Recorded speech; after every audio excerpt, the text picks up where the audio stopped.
Thank you, Mr. Chairman. Today for most insurance plans, mental health parity is the law, but it sure doesn't feel that way for people who need help. A 2015 survey conducted by the National Alliance on Mental Illness found that nearly 50% of respondents had been denied coverage for mental or behavioral health care, compared with only 14% denied for physical health care. And I hear way too many stories from people in Massachusetts about how hard it is to get insurance coverage for the care that they need. So let me start here. Dr. Hepburn, what do we really know about how many people are being denied services they need, why they're being denied, if they are filing complaints, and if they ever end up getting the care that they need? Yeah, it's an important issue. Yesterday I called the Maryland Parity Project because I wanted to get an update. And what they indicated was that it's very hard for them to know what the numbers are, because when people look at how difficult it is to submit a request for a review, it's so tedious and it's so detailed, it's going to take months to years to make a difference.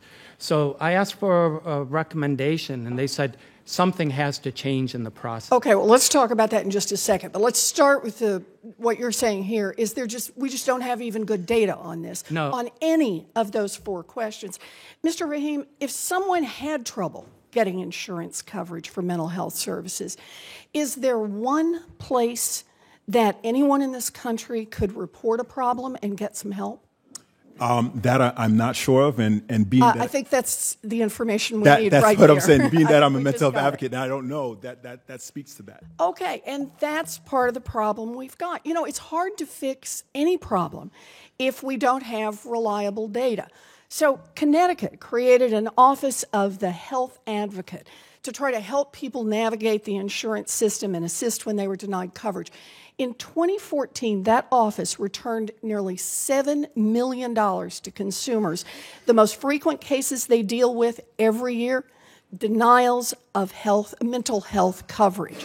So my colleague from Massachusetts, Representative Joe Kennedy, introduced the Behavioral Health Coverage Transparency Act last month to try to create a patient parity portal to provide consumers around the country a one-stop shop for information about parity and a central place to submit complaints about coverage. So let me ask you this, Dr. Hepburn, and we'll go back to the question about what to do about this.